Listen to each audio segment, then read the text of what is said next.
الحمدللہ رب العالمین والعاقبۃ للمتقین والصلاة والسلام علی سید الانبیاء والمرسلین وعلی آلہ واصحابہ اجمعین اما بعد اعوذ باللہ من الشیطان الرجیم بسم اللہ الرحمن الرحیم والکاظمین الغیظ والعافین عن الناس واللہ یحب المحسنین صدق اللہ العظیم اللہم صلی علی سیدنا و مولانا محمد معدن الجود والکرم وآلہ وصحبہ وبارک وسلم الصلاۃ والسلام علیک یا سیدی یا رسول اللہ وعلی آلک واصحابک یا سیدی یا حبیب اللہ۔ حمد و صلات کے بعد اللہ تعالیٰ نے انسان کے اندر مختلف قسم کی خوبیاں اور مختلف قسم کی صلاحیتیں اور مختلف قسم کے جذبات رکھے۔ انسان طاقتور اتنا ہے کہ بڑے بڑے شیر، بڑے بڑے ہاتھی، بڑے بڑے اونٹ، گھوڑے، بڑے بڑے دریا اپنے کنٹرول میں کر لیتا ہے، اور کمزور اتنا زیادہ ہے کہ بعض اوقات ایک چھوٹی سی مکھی بھی اس کے ہاتھ نہیں آ پاتی۔ یہ محبت کرنے پہ آئے تو اس کا دل دریا سے بھی زیادہ بڑا ہو جاتا ہے، اور جب نفرت کے جذبات پیدا کر لیتا ہے تو پھر بھی بہت زیادہ خوفناک قسم کے خیالات اور افکار کا مالک بن جاتا ہے۔ انسان کی انہی خوبیوں، انہی کمزوریوں پر اسلام نے ہماری تربیت فرمائی، دین نے ہمیں خوبصورت اسلوب زندگی عطا فرمایا۔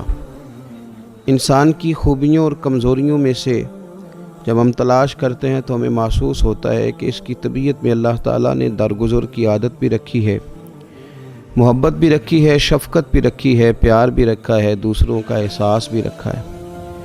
یہ کئی دفعہ کسی کی تکلیف پر بڑا کھل کے روتا ہے، لیکن اسی انسان کے مزاج کے اندر اللہ تعالیٰ نے غیظ و غضب بھی رکھا ہے، غصے کے جذبات بھی اس کے اندر شامل ہوتے ہیں۔ لیکن حکم یہ دیا گیا ہے کہ تمہارا جو غصہ ہے وہ اس وقت ہونا چاہیے جب دین کی حدوں کو توڑا جائے۔ تمہارا غصہ ہونا چاہیے، لیکن اللہ اور اس کے رسول صلی اللہ علیہ وسلم کے دشمنوں کے لیے، رسول پاک علیہ السلام کے بے ادبوں کے لیے، اپنوں کے لیے تمہارا غصہ نہیں ہونا چاہیے۔ تمہیں لوگوں سے درگزر کرنا چاہیے، معافی دینی چاہیے۔ قرآن مجید نے کہا والکاظمین الغیظ والعافین عن الناس، فرمایا جو غصہ پی جاتے ہیں اور لوگوں سے درگزر کرتے ہیں، واللہ یحب المحسنین، اللہ تعالیٰ ان نیک لوگوں سے محبت فرماتا ہے، اللہ ان کو پسند کرتا ہے۔ ہمارے معاشرے کے اندر، سوسائٹی کے اندر غصہ بڑا عروج پکڑتا جا رہا ہے۔ اس غصے نے بڑی بڑی عجیب چیزیں پیدا کر دی ہیں۔ اگر میں کہوں کہ 80 سے 90% جو غلطیاں ہیں، کمزوریاں ہیں، ظلم ہیں، اس کے پیچھے غصہ کار فرما ہے، تو شاید یہ بات زیادہ غلط نہ ہوگی۔ آپ دیکھ لیں کہ جو طلاق کے روز بروز بڑھتے ہوئے واقعات ہیں، پس منظر میں غصہ ہے۔ آپ یہ دیکھ لیں کہ جو لوگ قتل کرتے ہیں، کسی انسانی جان کو ہی ضائع کر دیتے ہیں، تو اس کو پلٹ کے آپ دیکھیں تو اس کے پیچھے غصہ ہے۔ خودکشی کا جو بڑھتا ہوا رجحان ہے، اس کو بھی کبھی آپ غور سے دیکھ لیں تو اس کے اندر بھی عدم برداشت ہے، غصے کو کنٹرول نہ کرنا۔ اس نے خودکشی جیسا گناہ پیدا کر دیا ہے۔ غصہ تو اتنی خوفناک چیز ہے کہ انسان کے منہ سے کفریہ کلمات نکل جاتے ہیں، معاذ ایسی باتیں کر دیتا ہے کہ وہ دائرہ دین سے ہی خارج ہو جاتا ہے۔ اس لیے میرے نبی پاک صلی اللہ تعالیٰ علیہ وسلم نے فرمایا تھا کہ ایلوا جس طرح شہد کے اندر آئے تو اسے بگاڑ کے رکھ دیتا ہے، اسی طرح غصہ تمہارے ایمان کو بگاڑ کے رکھ دیتا ہے۔ ایسی چیزیں پیدا کر دیتا ہے جو تمہارے دین اور ایمان کے لیے سخت نقصان کا باعث ہوتی ہیں۔ اپنی زندگی کے اندر دلیری پیدا کی جائے، اپنے دل کو بڑا کیا جائے، درگزر کے جذبات پیدا کیے جائیں۔ اللہ تبارک و تعالیٰ جو ہمیں اتنا معاف کرتا ہے تو ہم بھی اللہ کے بندوں کو معاف کرنے کا مزاج بنائیں۔ رب تعالیٰ ہمارے گناہوں پر جلدی پکڑ نہیں کرتا، تو اگر ہم بھی ذرا اللہ تبارک و تعالیٰ کے بندوں کے بارے میں اپنے دلوں کے اندر نرمی پیدا کر لیں اور ہم بھی بہت جلدی غیظ و غضب کا شکار نہ ہوں، تو شاید سوسائٹی کے اندر جو اتنا خوفناک رجحان ہے یہ تھوڑا ٹھیک ہو پائے۔ نبی کریم صلی اللہ تعالیٰ علیہ وآلہ وسلم ایک جگہ سے گزر رہے تھے تو کچھ لوگوں پہ نظر پڑی، ان کی کیفیت روٹین سے ذرا ہٹ کے تھی، منتشر سے وہ لوگ بیٹھے تھے۔ تو فرمایا یہ کون لوگ ہیں؟ عرض کیا یا رسول اللہ صلی اللہ علیہ وسلم یہ پہلوان ہے، اور ایسا پہلوان ہے کہ ہمیشہ ہر مقابلے کے اندر فتح یاب ہوتا ہے، کبھی بھی اسے ناکامی کا سامنا نہیں کرنا پڑا۔ نبی پاک صلی اللہ تعالیٰ علیہ وسلم نے فرمایا میں تمہیں نہ بتاؤں بڑا پہلوان کون ہوتا ہے؟ یا رسول اللہ صلی اللہ علیہ وسلم بتائیے۔ تو فرمایا بڑا پہلوان تو وہ ہوتا ہے جو غصے کے وقت اپنے آپ کو کنٹرول کر لے، جسے اپنے جذبات پر قابو رکھنا ہے، جو شیطان کے وار سے بچ جائے، وہ بڑا پہلوان ہے۔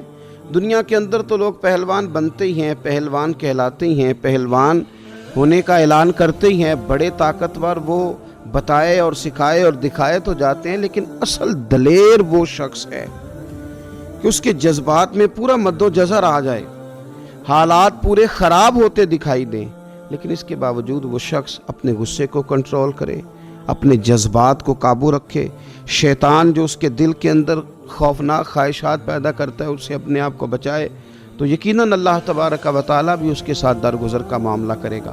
نبی پاک صلی اللہ تعالیٰ علیہ وسلم نے بار بار اپنے غلاموں کو اس بات کی طرف توجہ دلائی، اور حضور نے تربیت فرمائی اور مختلف انداز میں لوگوں کو یہ بات سمجھائی کہ تم نے اپنے غیظ و غضب کو، اپنے غصے کو ہمیشہ کنٹرول کے اندر رکھنا ہے۔ حضرت سیدنا سفیان بن عبداللہ رضی اللہ تعالیٰ نے عرض کی یا رسول اللہ مجھے کو نصیحت کر دیں، تو حضور صلی اللہ تعالیٰ علیہ وسلم نے ارشاد فرمایا غصہ نہ کرنا۔ عرض کرتے میں نے دوبارہ عرض کی حضور کو نصیحت کر دیں، تو فرمایا غصہ نہ کرنا۔ تیسری دفعہ پھر عرض کی حضور کو نصیحت کریں، تو فرمایا غصہ اپنے کنٹرول میں رکھنا۔ حضرت ابو درداء رضی اللہ تعالیٰ عنہ ارشاد فرماتے ہیں کہ میں نے عرض کیا تھا یا رسول اللہ صلی اللہ علیہ وسلم مجھے کوئی ایسا عمل بتا دیں میں وہ کروں تو جنت میں داخل ہو جاؤں، تو حضور نے فرمایا غصہ نہ کر، اپنے جذبات کو کنٹرول میں رکھ، رب تجھے جنت عطا کر دے گا۔ حضرت سیدنا عبداللہ ابن عمر رضی اللہ تعالی عنہ عرض کرنے لگے یا رسول اللہ صلی اللہ تعالی علیہ وسلم مجھے ایسا عمل جاننے کی خواہش ہے جو اللہ کے غضب کو ٹھنڈا کرے، تو حضور نے فرمایا غصہ نہ کیا کر، رب بھی تیرے اوپر غضب نہیں فرمائے گا۔ تو حضور صلی اللہ تعالی علیہ وسلم نے ہمیں اس بات کی طرف پوری طرح متوجہ کیا ہے کہ تم اپنے جذبات کو تھوڑا ٹھہراؤ پیدا کرو، تھوڑا سا تم رکو۔ ہر موقع ایسا نہیں ہے کہ جس کے اندر تم یہ چاہو کہ میں نے غصہ کیا ہے تو میں وہ کر کے ہی دکھاؤں گا۔ ایک موقع پر حضور نے اس طرح بھی تربیت فرمائی تھی، ایک شخص اپنے غلام کو مار رہے تھے، تو حضور علیہ السلام نے فرمایا جتنا تمہیں اس پر اختیار حاصل ہے نا، اس سے کہیں بڑھ کر میرے رب کو تم پر اختیار حاصل ہے۔ جتنا تم اس پر اپنا غصہ نکال سکتے ہو، اگر مالک چاہے تو تم پر بھی غصہ نکال سکتا ہے۔ تو اپنے غصے کو کنٹرول میں رکھنا، اپنے جذبات کو قابو میں رکھنا، سوسائٹی کے اندر یہ چیزیں امن پیدا کریں گی۔ اور بہت سارے لوگ ایسے ہیں جو غصہ زیادہ کرتے ہیں تو ان کی ذہنی صلاحیتیں کمزور ہو جاتی ہیں، اپنے جذبات پر قابو نہیں رکھ پاتے، اپنا نقصان کرنا شروع کر دیتے ہیں، گھر کی چیزیں توڑتے ہیں، اپنے آپ کو زخمی کر لیتے ہیں، تو آہستہ آہستہ اس طرح کے لوگ نفسیاتی مریض کہلانے لگتے ہیں۔ تو اپنے آپ کو بہت زیادہ کنٹرول میں رکھا جائے۔ اب غصہ کسی کو آتا ہے تو کہتا ہے یار میں کروں کیا، تو نبی پاک صلی اللہ تعالیٰ علیہ وسلم نے وہ طریقہ بھی ہمیں ارشاد فرمایا۔ حضور علیہ السلام نے ایک شخص کو دیکھا کہ وہ شدید غصے میں تھے، ان کی ناک پھول رہی تھی، تو اللہ کے محبوب صلی اللہ علیہ وسلم فرماتے ہیں کہ میں ایک ایسا کلمہ جانتا ہوں، اگر یہ شخص وہ کلمہ پڑھے تو اس کا یہ مسئلہ حل ہو سکتا ہے، غصہ کنٹرول میں آ سکتا ہے۔ یا رسول اللہ وہ کلمہ کیا ہے؟ تو حضور نے فرمایا اعوذ باللہ من الشیطان الرجیم۔ اس کو پڑھے گا تو غصہ کنٹرول میں رہے گا۔ غصہ شیطان کی طرف سے ہوتا ہے، تو جب یہ اعوذ باللہ پڑھے گا تو شیطان اس سے دور ہوگا تو غصہ بھی دور ہو جائے گا۔ پھر میرے نبی پاک صلی اللہ تعالی علیہ وسلم نے ایک دوسرا حل بھی ارشاد فرمایا جب تمہیں غصہ آ جائے تو خاموش ہو جاؤ۔ جب غصہ تمہیں آئے تو تم خاموشی اختیار کرو۔ مسند امام احمد بن حنبل میں حدیث موجود ہے۔ اس لیے کہ جب آپ خاموش ہو جاتے ہیں تو بہت ساری ایسی باتیں جو غصہ آپ سے کہلوانا چاہتا ہے وہ رک جاتی ہیں، بہت سے ایسے کام جو غصہ آپ سے کرانا چاہتا ہے وہ رک جاتے ہیں، اور کئی دفعہ غصے میں آپ وہ کچھ کہہ دیتے ہیں اور ایسے لوگوں سے کہہ دیتے ہیں کہ لفظ بھی واپس نہیں آتے، اور ان بڑوں کی، ان معزز لوگوں کی، ان خوبصورت لوگوں جن کا ادب ہمارے ذمے تھا، ان لوگوں کی ہم کچھ ایسی بے ادبیاں کر بیٹھتے ہیں جن کے پھر دل دوبارہ جوڑنے مشکل ہو جاتے ہیں۔ غصہ آنے پہ خاموشی اختیار کی جائے، اپنے آپ کو سنبھالا جائے، ان جملوں کو کنٹرول میں کر لیا جائے کہ جو اگر اپنی زبان سے نکلیں گے تو سامنے والے کے دل کو، اس کی روح کو چھلنی کر دیں گے، اس کو وہاں لا کے کھڑا کر دیں گے کہ جہاں وہ بڑی تکلیف محسوس کرے گا۔ اسی طرح اللہ کے محبوب صلی اللہ تعالیٰ علیہ وسلم نے غصے کے موقع پر وضو کرنے کا بھی حکم ارشاد فرمایا، اس لیے کہ غصہ شیطان کی طرف سے ہے، وہ آگ سے بنا ہے، تو پانی جو ہوتا ہے یہ آگ کو ٹھنڈا کرتا ہے۔ بہت زیادہ شدید غصہ آئے تو آپ وضو کریں، وضو جو ہے وہ کنٹرول کرے گا آپ کے غصے کو، تو کوشش فرمائیں اپنے لب و لہجے کے اندر درگزر کے پہلو کو نمایاں کریں۔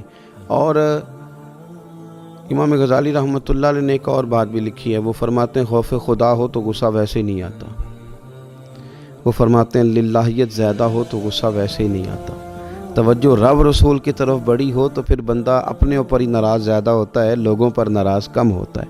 ہماری چونکہ توجہ اللہ کی جانب زیادہ ہونے کی بجائے بندوں کی جانب زیادہ ہو گئی، اس لیے غصہ زیادہ آتا ہے۔ اللہ تعالیٰ کے حضور دعا ہے مالک کریم ہمیں صحیح معنوں میں شریعت اسلامیہ کی تعلیمات پر عمل کی توفیق عطا فرمائے۔